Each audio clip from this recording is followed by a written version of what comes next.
Hey guys, Nick here. So today I will be showing you all around these brand new Honda Pioneer 1000 6-seater Crew Deluxe. It's quite the mouthful there, but here we are. I got my hands on two of them. As you can see, the one on the left side is completely assembled, and the one on the right side, as you can see, is missing a bumper and some other things. So I got it pulled out here. We're gonna walk around both of them, but we're mainly gonna be focusing on the left one here, as the right one isn't fully built yet, so there's no point, but I figured I'd get it out here so you can kind of see two of them together. A little bit different, as everyone is seeing, you know, a single one at a time, other than the press release videos, which they had like 6 or 8 of them out there, all red. So I kind of wish I had my hands on a green one here, but we're gonna work with what we got here, so let's jump in. So talking about the Honda Pioneer models, as you know, there's quite a few options. You can get the 3-seater, you can get a 5-seater, and now they make the 6-seater, which you got here. And inside of those, you have multiple different trims. You know, you have a base, you have a deluxe. Now they make like a forest and a trail edition on them. So there's multiple different ways you can go. But in terms of seating, the 3-seater gives you just the front part of the cabin, and then you have the bed, and you don't have, of course, this whole second row of seating. And that's great, and they all share the same drivetrain and ideas, options, and the whole layout and everything. Then you go to the 5-seater, which gives you this like extended roll cage, but it has more of a utility box in the back, which folds up to flip up seats, giving you 2 seats in the back, which makes it a 5-person. Now you get into the 6, which is this, and this gives you a full-sized, you know, bench seat that you had up front, now carried to the second row, and now the bed has been pushed back. So the difference between this and a 5-seater is actually very drastically different.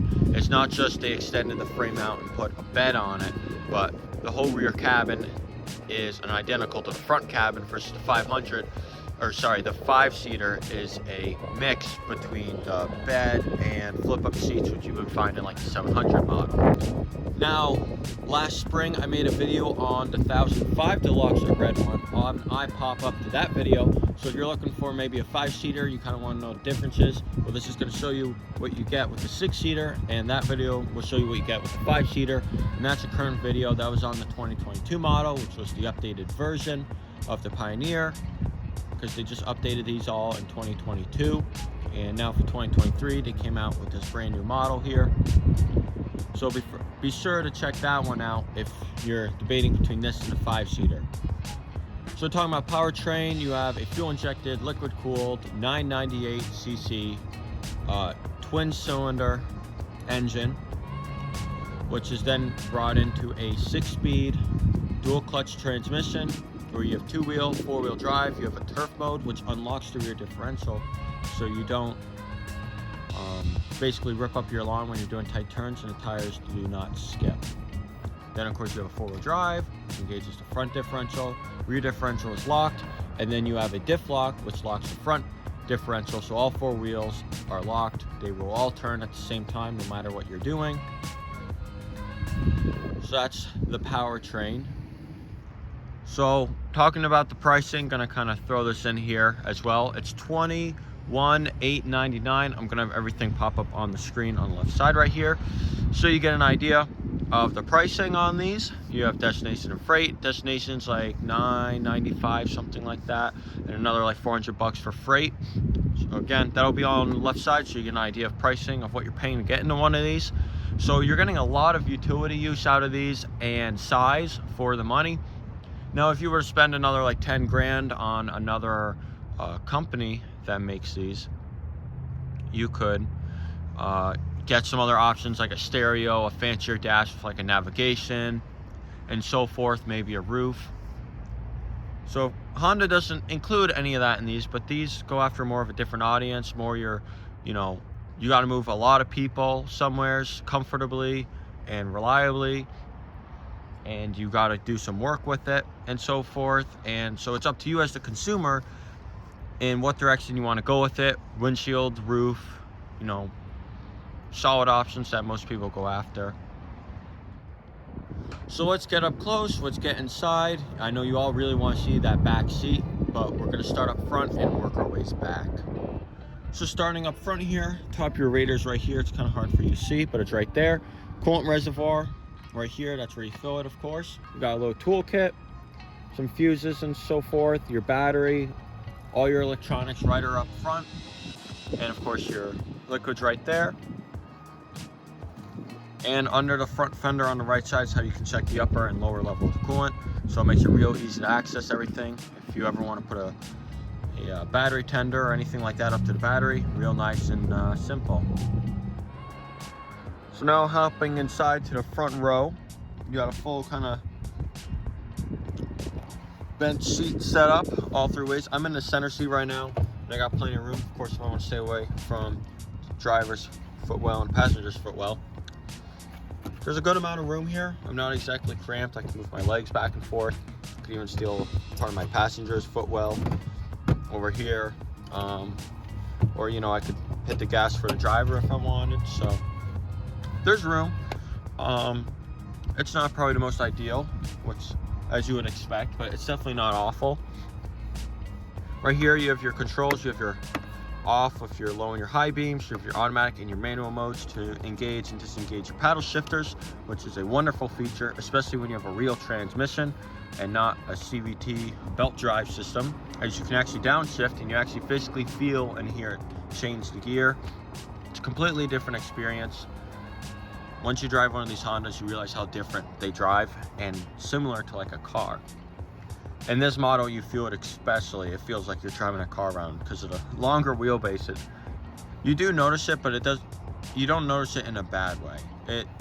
If anything, it feels more familiar to driving like a car than their other models because of the length of it. So like I said earlier, you have your two-wheel, your turf, your four-wheel, and your diff lock, and I already explained what those do. You have a tow haul mode, which makes it better when you're towing, because these are getting to be quite the large side by side, so having that when you want to tow is great. Get all these auxiliary switches already pre-installed, so all you do is just wire up to them if you want to add light bars, light pods, anything like that. You got a glove box here with your owner's manual, little compartment here, nothing too crazy. You got a high low range, again a real high and low range in these. Reverse, your park. Down here you have a 12-volt cigarette outlet, couple compartments, another deep compartment over there, another one under driver's seat, so some nice little accessories. Cup holders. Moving over to your driver's seat, you got a full tilt up and down steering wheel. With tilted, if you're a larger person, having that tilt steering wheel can be nice, or maybe you are handicapped in some sort of way.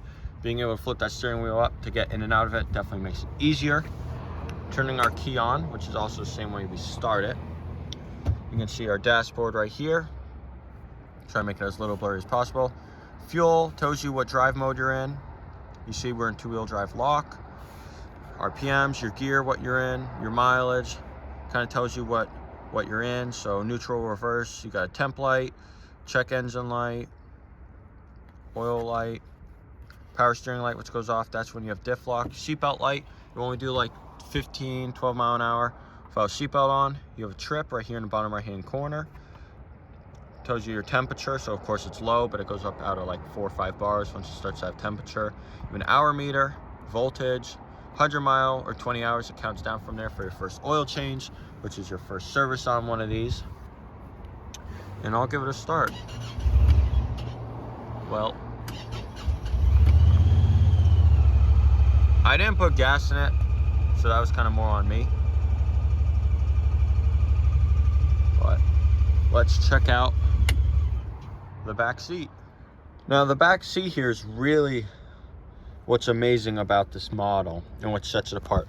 The whole underneath of the front seats is completely open, and the front of the bench lifts straight up like they normally do, which would normally give you access to the motor, but the motor isn't there, it's under here.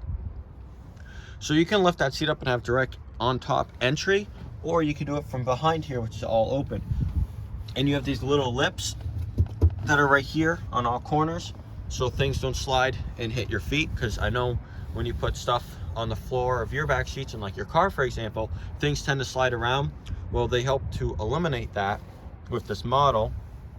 which is just a great smart thing on Honda. And with the seat lifting up, the amount of foot room is quite comfortable, like almost as good as like a full-size truck, if I dare say. I got, you know, boots on, and I can even fit my feet into the footwell, and I'm not touching anything here. So there's a lot of room. And then when you hop into the center, you find yourself that you have even more room, as it's a giant square. I mean, you could put a full-size cooler right here and strap it in. You know, you got all these bars here, you could loop it around. So there's a lot of ways. You get cup holders too in the back seat. So, and you got like the grab bar right here in front of you. You sit a little bit higher up in the back too, so you can see right over to the front. But it's just really nicely well done. I mean, the amount of room is crazy how they fit it all and everything. And you still got an engine behind you back here. So let's go check that out. Now getting to the back seat, you got a huge area. Let's kind of move it so you can see it's quite the deep container there. It goes all the way down. It's all the way down to there. So you got probably 1.5 feet of room there. It's not quite big enough to fit a helmet, but you could fit some quite large items, you know, any kind of extra tools, straps. If you want to have a huge drawer just full of like tie down straps, or maybe your hitch or something, I mean, you can fit it all right in there. This panel comes right up, so you just pick it right up. It's just a big piece of plastic that just sits in there. That gives you access to your dipstick and basically the front of your motor. And then with the bed dumped, you can get access to the back of the motor. But frankly, you shouldn't really need to access the motor much other than for the dipstick to do the oil and so forth. So they made sure all that you can easily access. Now I'm going to quickly kind of show you. I can put basically my arm in here. Plenty of room. Then in here, dipstick, basically your check right there. Another little compartment right there. I can grab my piece of plastic here,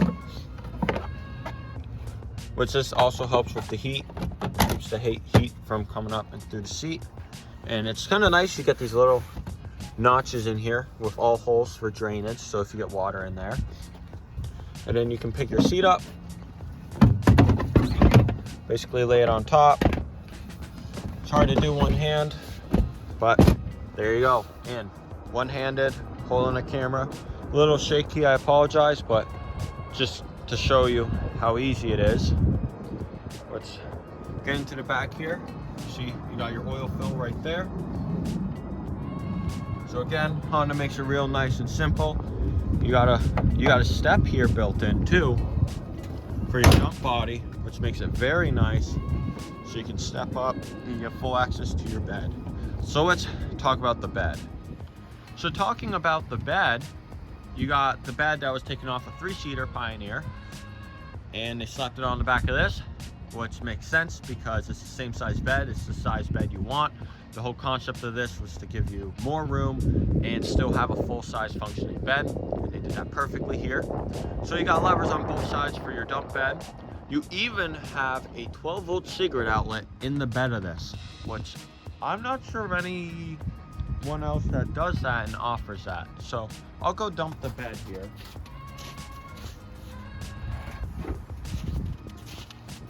So you got a nice, you know, gas strut assisted dump there.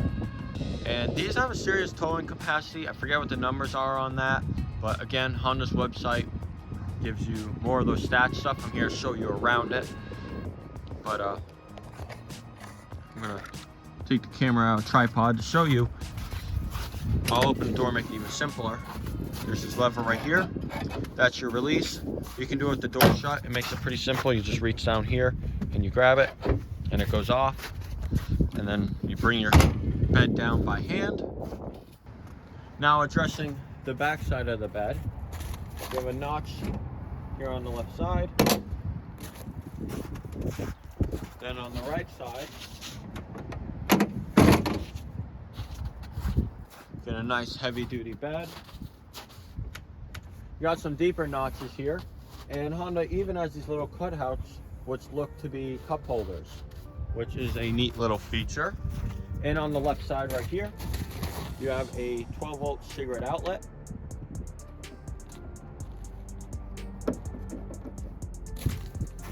So that's, again, a very nice feature of these. You have 4 hook tie down points on the bed here. And, you know, tailgate right there, of course.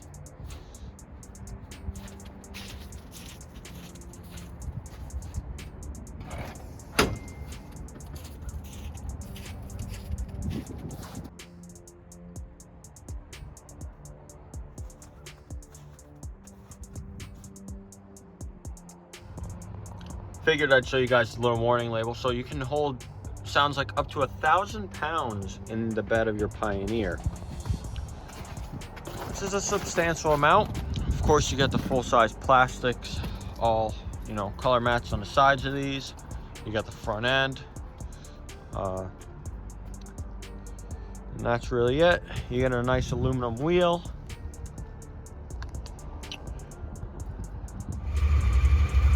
Wow guys, so that's going to do it for this video. I hope you stuck around, enjoyed it, found this useful. Leave a like, subscribe if you're new, leave a comment down below too on your thoughts on these. Helps me out with the channel. I got them started, so I'll give you guys a little bit of some running footage. Not so much driving, I'm not going to drive these around today. This one right here sold, and I believe as well for the other one. So really just showing you around, so I can't put any miles on these. But I can start them up and let you guys kind of hear them run, how smooth that motor is. But like I said, that's going to do it for this video. You guys all have a great night. Bye.